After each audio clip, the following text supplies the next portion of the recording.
afternoon, everybody. My name's Steve Valk. I'm with Citizens Climate Lobby, and what we do is we train and support volunteers all across the country to generate the political will for a livable world. And right now, that means putting a price on carbon. But first of all, I want to thank all of you for coming out here today to show you your support for the EPA's new rules to limit carbon pollution from power plants. Thank you all for being here today to do that.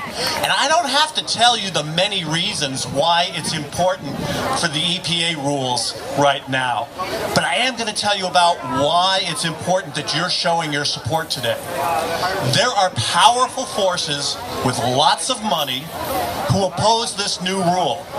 They're saying it will kill jobs and be bad for the economy.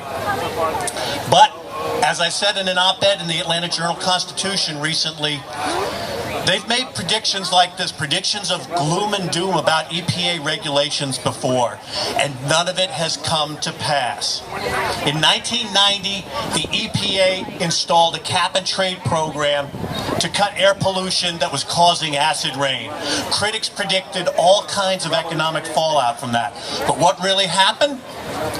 Economic growth remained steady, and the price of electricity actually went down during the 1990s.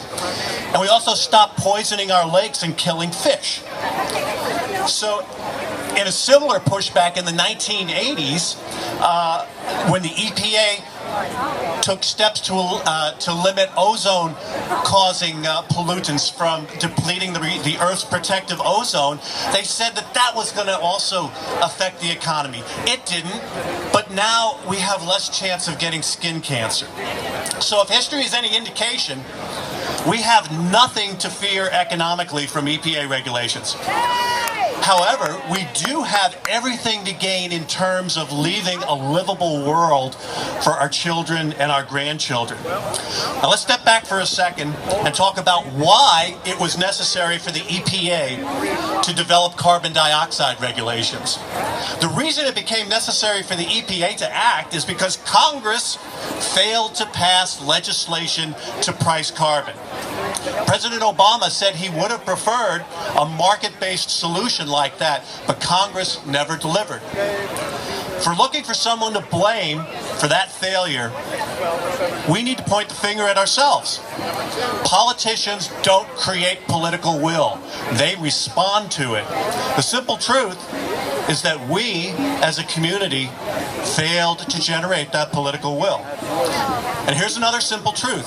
The EPA rules are a good first step to cut greenhouse gases, but they won't be enough. They won't be enough to cut emissions to levels that will prevent runaway global warming. To do that, we need to pass an economy-wide fee on carbon that accelerates the shift away from fossil fuels. Here's what we're up for at Citizens Climate Lobby. We have 170 chapters all across the country right now. At the end of the year, we'll have chapters in every congressional district. We had 600 volunteers come to Washington a month ago. Those volunteers met with 507 House and Senate offices. This is the kind of political will that I'm talking about. And we're going to use that political will in 2015 to introduce a bipartisan bill that places an escalating fee on carbon-based fuels. And we're going to take the revenue from that fee and give it back to the people. Now, introducing a bipartisan bill, that's the easy part.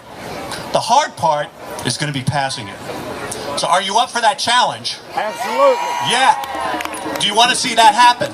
Absolutely. Okay. Well, if you do, talk to me today. Thank you.